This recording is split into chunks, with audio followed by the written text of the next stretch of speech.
মাধ্যমিকের গণিত পরীক্ষা শেষ হলো আর আজকে ছিল মাধ্যমিকের গণিত পরীক্ষা। তো আজকের প্রশ্ন কেমন ছিল তোমরা দেখে নাও। এমসিকিউ প্রশ্নগুলো আমি গোল দাগ দিয়ে দেখিয়ে দিয়েছি, সেগুলোই হচ্ছে সঠিক উত্তর। আর শূন্যস্থান পূরণগুলো আমি লিখে দিয়েছি সঠিক উত্তরগুলো। তোমরা অবশ্যই মিলিয়ে দেখে নাও।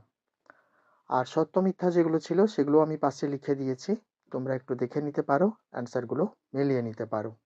ঠিক আছে, তো সহজ কঠিন মিলিয়ে আজকের প্রশ্ন ছিল।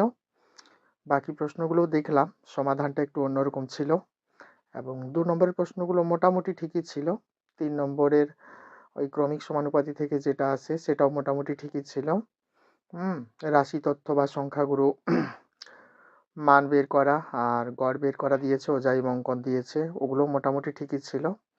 হাইট অ্যান্ড ডিস্টেন্সের অঙ্কটাও একটা একটু কঠিন ছিল আর একটা সহজ ছিল মোটামুটি। বাকিগুলোও দেখলাম মোটামুটি ঠিকই ছিল। ত্রিকোণমিত্রি পাঠটা মোটামুটি ঠিকই ছিল। আর পরিবৃত্তটা একটু ঘুরিয়ে দিয়েছে, তবে সেটা কঠিন নয়, যারা প্র্যাকটিস করেছো তারা পারবে। আর উপপাদ্য ঠিকই ছিল, কমন চলে এসছে। বাকি অংশগুলো তেমন একটা কঠিন মনে হয়নি আমার, পরিমিতি থেকে মোটামুটি সহজই ছিল, ওখান থেকে দুটা অবশ্যই করা যায়। বাকি ২ নম্বরের কিছু অংশ তোমাদের কাছে কঠিন মনে হতে পারে, যারা অঙ্কে কাঁচা তাদের কাছে কঠিন হতে পারে।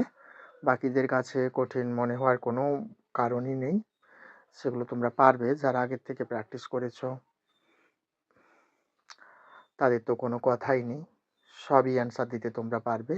তো মোটামুটি আমি বলবো সহজ কঠিন মিলিয়েই প্রশ্ন হয়েছে, আর পাস করার মতো প্রশ্ন দেওয়া হয়েছে। যারা অঙ্কে খুবই কাঁচা তারাও মোটামুটি ২০-২৫ তো অবশ্যই লিখে পেয়ে যাবে, আর যারা ভালো তারা তো অবশ্যই অনেক নম্বর পাবে, 80+ তো অবশ্যই পাবে।